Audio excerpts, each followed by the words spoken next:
I know what to talk.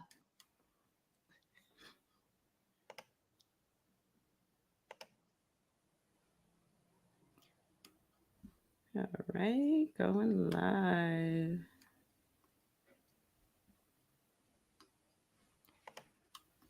Okay, good afternoon, everyone. Welcome to another episode of Revive and Thrive. Happy to be here with you again on this Saturday afternoon. Just want to start by saying thank you to our loyal subscribers who tune in every week. And also welcome to all of our new subscribers. We're actually almost at 400 now. So, close to another milestone. That's awesome.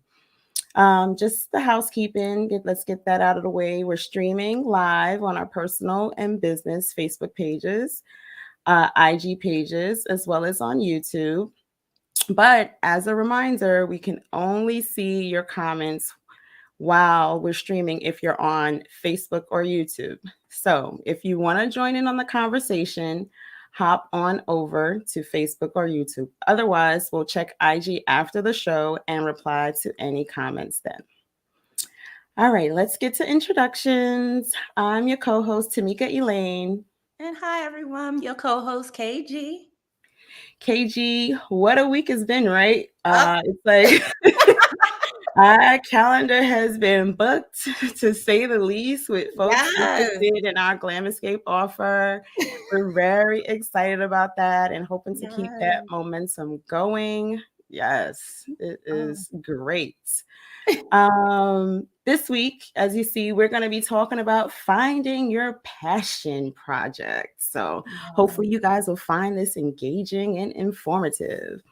Okay, well, Tamika Lane, girl, how would you describe a passion project?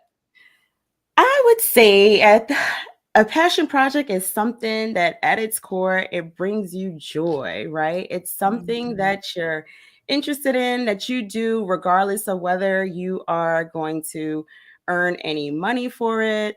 It's something that's really not necessarily tied to any like academic or professional requirement. You pursue it for like your own benefit during your free time just because you enjoy it, possibly it may help you make a difference in the lives of others. Yeah. It's just something that, gets you motivated, gets you excited. Um, and they're important for a number of reasons. Passion projects help you to fulfill your purpose. I know a lot of us, myself included, I'm always thinking about like, what is my purpose? I know there's something more for me to do, right? So your passion project could be something that helps you to identify that, to discover more about yourself. It can enrich your life, working at something that you love. You feel yourself becoming like revived, coming alive, feeling vibrant. And at just boosting your overall level of just happiness, right? Because you're doing something again, it's something that you enjoy, you're having fun doing it. Those are some key attributes. It can also help you, improve your portfolio in terms of just your skills, help you to develop your strengths in areas you may not have even known, you have, right? Build your network, and just overall become committed to something, to see something through and feeling that sense of accomplishment. And, possibly, it could lead to some extra income, right?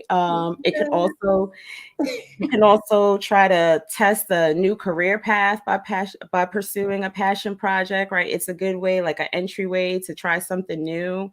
Um, but it is important to note that it is different from a side hustle, right? Like a passion project, your Girl. primary driving force is the love of it, right?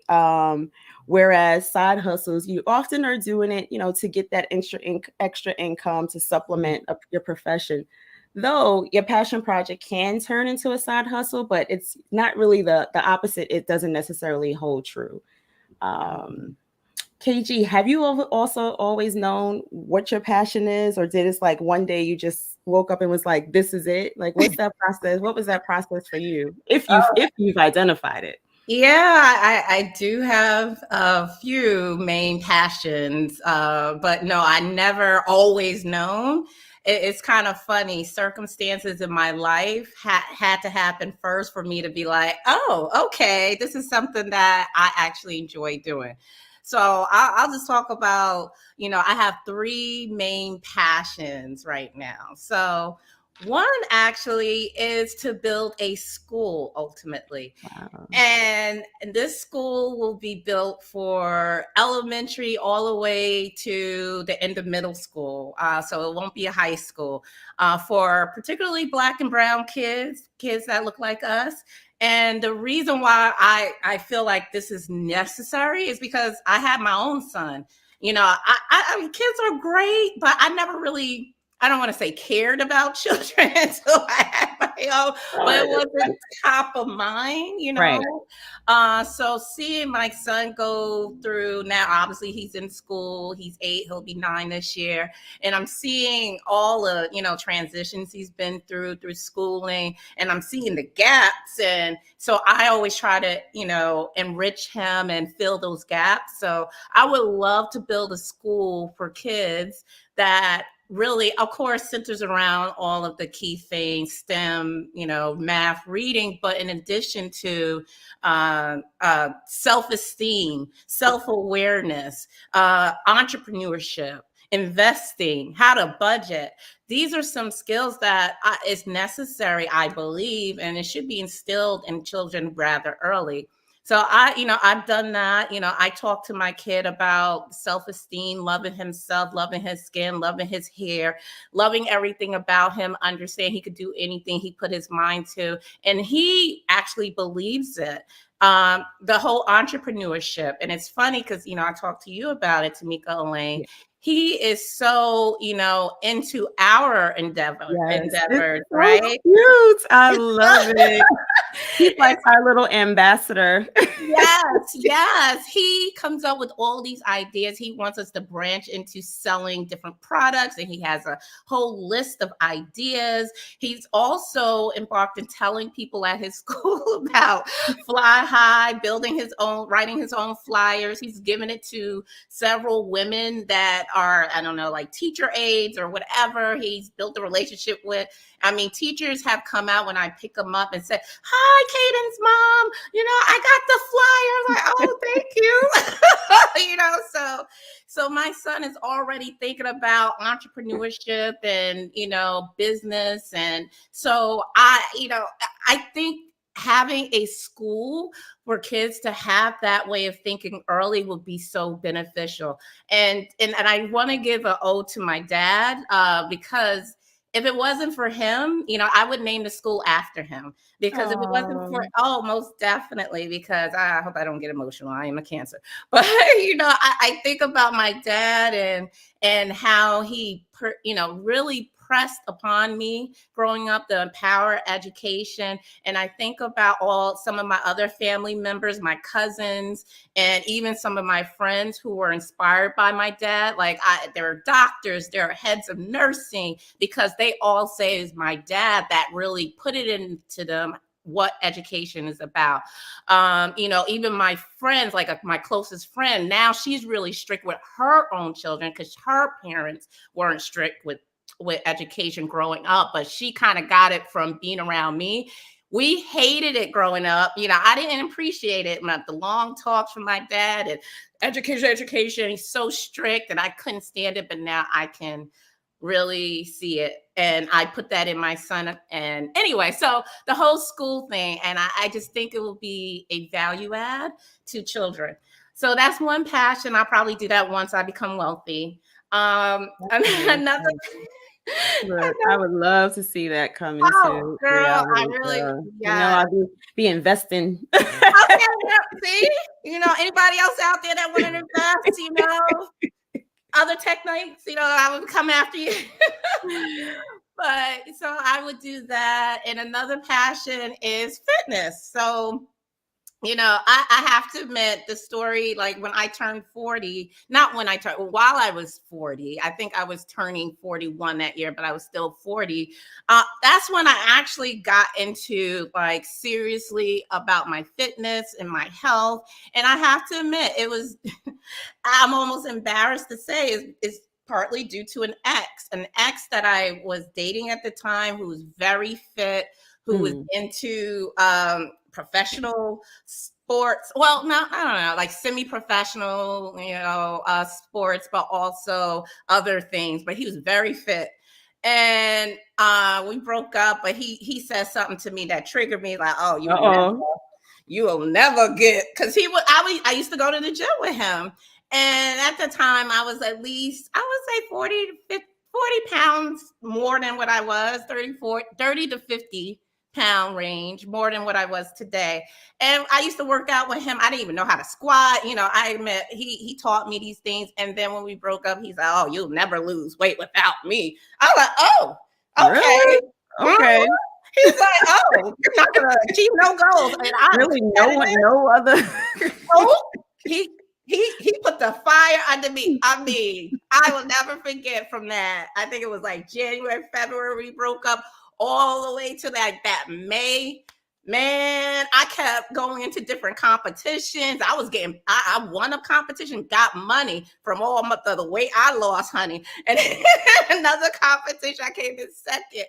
But I lost close to 50 pounds in, like, I don't know, a few months, because I was driven. Yes. And I hate to say he kind of put that fire, but almost 6 years later, I still kept a lot of that. I'm not perfect, because even though I lost close to 50 pounds, I didn't like the way I look. I thought I was a little too skinny or too slim. So I gained about between 10 and 15 pounds more, but I kept it at that weight, because I personally, for my own personal, I like the little thickness. So, but I maintained that for the last 5-6 years. So it's become a passion, and that's why I also have another business, Fine Curves Fitness, because I want to help other women, especially women over the 40, who's into their profession and they're busy. They can look good and lose weight. They can do it from their home. And yes, you can really do that in a good amount of time. And I like to talk about the mental that goes into it, and so on and so forth. So that is another passion project. A passion that I have is fitness and health. And the last one, as you can see from my background. Oh, yes. I love dogs. I love them. I love them. And, I have an almost 14-year-old miniature schnauzer who is my first son. I don't care what anyone say. He is my fur baby. Boy. I love him to death. My human son calls him his big brother. So I love him. And it's, I hope this is not a pattern, but an ex 14 years ago left him on my front step in an attempt to get me back. So he knew I like dogs. So he left his little, I guess, 6-month puppy at the time at my doorstep. So I kept the puppy, and he named him because it's a combination of my name and his. So it's Mookie. I'm the key, the KI part. But I kept the dog and the name, but continue to discard him. And 14 so I just love dogs, and I do want to do some kind of business with it. One of my first businesses endeavor was a spa, but I think once I become wealthy, I'll also do a nonprofit, something like a sanctuary, build a sanctuary for dogs who don't have who's not who needs a family. But until they get adopted, I'm going to put them in a lavish sanctuary where they can run around. They have nice places to sleep and won't be in cages. So they'll have a good life until they find a good family. So that's what I want to do on a nonprofit level. So I kind of switch from the spa to nonprofit. So Tamika, I'm going to switch it to you. So yeah. So do you have any passion projects or whatever? I am still in that process. I want people to know that, this is a journey, right? It's like not everyone knows what their passion is. But, over the course of time, I guess I've realized certain attributes. Like, I know it's important to me to help others and use, whatever information I know to help, others who are maybe going along the same path that I am or having similar circumstances. For example, me being a caregiver, I've learned a lot through that process in terms of navigating systems and just the emotional toll that it takes, right? So in my mind, I kind of want to find some way to be able to, share either my experience or knowledge with others, but I haven't quite identified like what that looks like. So that's something that I'm continuing to think about in my journey. So, but that definitely would be Yeah. in that passion project bucket for me. Girl. All right. Well, since you haven't yet materialized exactly all your passions and stuff like that, but what are you finding are to be some of the challenges that may prevent you or other people from pursuing their passion projects? I think for others or for anyone who has identified it and they want to move forward, Yeah. sometimes they may have a lack of confidence, right, in taking that step, right? That self-doubt, right? Fear of failure. So it's really important for everyone to just try to build their self-confidence and surround yourself with a network of supportive friends, family, or even find mentors, right? And take small steps towards achieving that or attaining or completing that passion project. I think another big factor are time constraints, right? We are all juggling demands of work and family and other responsibilities. I was even talking to, a girlfriend of mine about this, and she had expressed that early on or when she was married, she did have some passions that she wanted to pursue, but she decided to kind of put them on the back burner to try to support like her husband and his endeavors and things like that, or just how she felt that she should be operating as a wife, right? So sometimes people don't know how to or the steps to kind of achieve what they want for themselves, but still be there for their partner or family, right? So it's important to try to prioritize your passion and carve out dedicated time for it. Yeah. They could also be, depending on what your passion project is, like you mentioned, some really building a school, right? Like so there could be financial limitations, right? Having the resources to be able to attain this. So Yeah. researching grants and funding opportunities. For some maybe smaller scale initiatives, you could probably seek some part-time work or like freelancing and to try to get a step into it while you're still able to earn some money.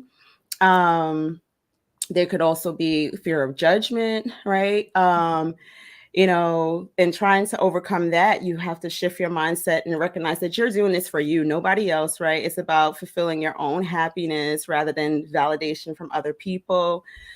Just really holding strong on it that this is your journey and that the other people's opinions shouldn't define it.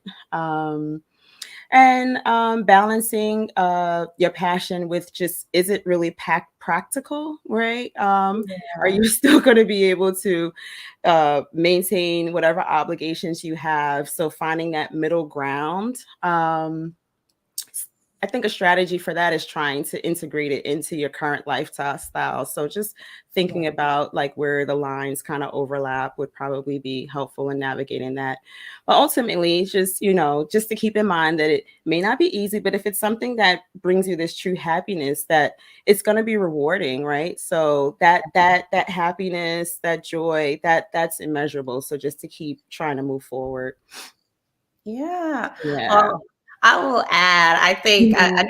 another challenge could simply just be your just inability to perform that passion, even though you want to. So, for example, I love music. It is a passion of mine. I once even played an instrument and was very good at it, the alto sax. But what I really want to do is sing.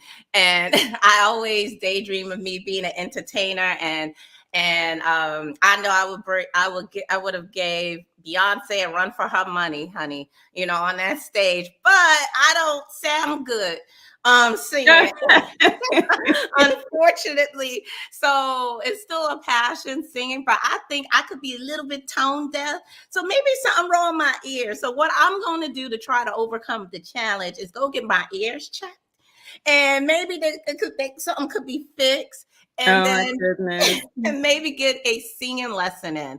So so it's time. I'm going to do that and try to see if I can pursue my singing, at least sound okay. Another passion of mine is to do some like sexy, sensual choreograph, like floor dance routine. Oh yes, I remember this. I love it. But oh my God. And I used to be a booster cheerleader back in the day, tech days, and doing the splits and stuff. But since I work out a lot, one of the things I need to work on is stretching. And I be working out with the weights and I'm like, oh, I'm stiff. So I can't be. It comes with age too. So No, I don't want to believe that. I'm gonna overcome this challenge. yes. Mm-hmm. I want to do those little sexy, floor routines. So I'm gonna work on my agility and my flexibility, stretch more. And because I'm a good dancer, or fairly good dancer. It's just and I used to take, was good in dance class as a child and stuff like that. So I can follow, but it's just I need to be more fluid. And I know stretching will be. So sometimes it's just the inability, but there may be ways to overcome, so that's what, you can search for ways to overcome that as well. So That's awesome. yeah. We have a comment here. I'll just put it up here. Sometimes finding your passion is challenging. I think it's a great segue into our next segment. So KG, if you had to suggest one action our viewers could take now to get closer to their passion project, what would it be? Once it comes to your head, because a lot of times when you think of things, you could be in the shower, whatever. That's what a lot of ideas come to my head when I'm in the bed, shower. When it comes to your mind, like, okay, this is what I love to do. Write it down and own it. And then next step, I would say create a timeline and try to stick to it, of trying to achieve or try to do facets of that passion. So write it down, create a timeline. It kind of makes it real. Yeah, and I would add to that, if you're trying to identify, even though we're saying, oh, something that you're passionate about, but really think about like your experiences in your life, right? And see what activities or things have really stuck with you over time, right? Like something that's not passing, and think about, that's just a way, like if you continuously kind of come back to this one thing, like maybe that is your passion and you can try to start to explore that. What else? Just make sure you consider the time commitment. So like KG was saying, try to be strategic in planning it out, how you're going to achieve it, and thinking about your end goal. What are the final outcomes that you hope to achieve, right? You want to help someone? Do you want to learn a new skill? Like what do you want this passion project to bring to you? Yeah, so like a lot of things we can think about when it comes to passion projects.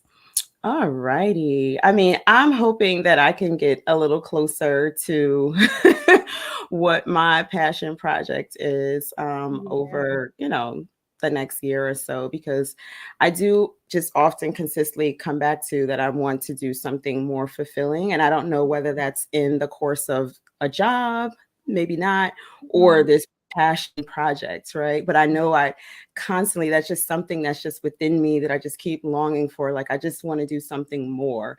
And sometimes I get a little stuck because there's so many things that come into my head at one time. And yes, like you said, writing it down. I need to try to like channel these thoughts, maybe write them down and kind of explore them methodically one by one. Because if you ask me, I'm like, oh yeah, I want to do community service, I want to go here. There's so many things that I've done and I've gotten, I guess, enjoyment or fulfillment from, but I don't know if over the long term Yeah. it will kind of be like persistent. So, yeah. Yeah. Was there anyone out there that has a passion and they're actually working towards doing that or performing it? If there's any tips, anybody out there have any tips or on how to get it done or whatever? I don't know. Just hear from the audience if you want to chime in. If not, it's all good.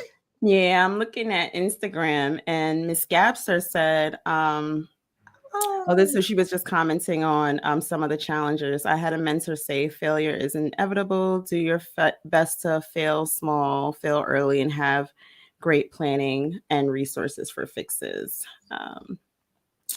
Awesome.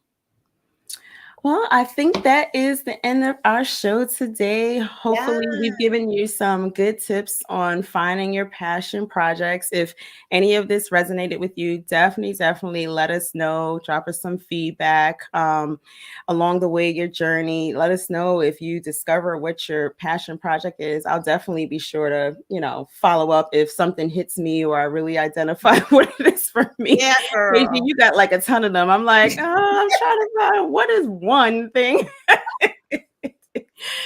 And while this may not be a passion project, if you guys do have the desire to do a fabulous photo shoot, remember our Glam Escape Flying Dress photo shoot. We have the link for you to book a call with us in the description. So go ahead and get on the calendar. Yeah. So thank you everyone for joining, and we'll see you back here next week, same time, same place. All right. Bye, Bye. everyone.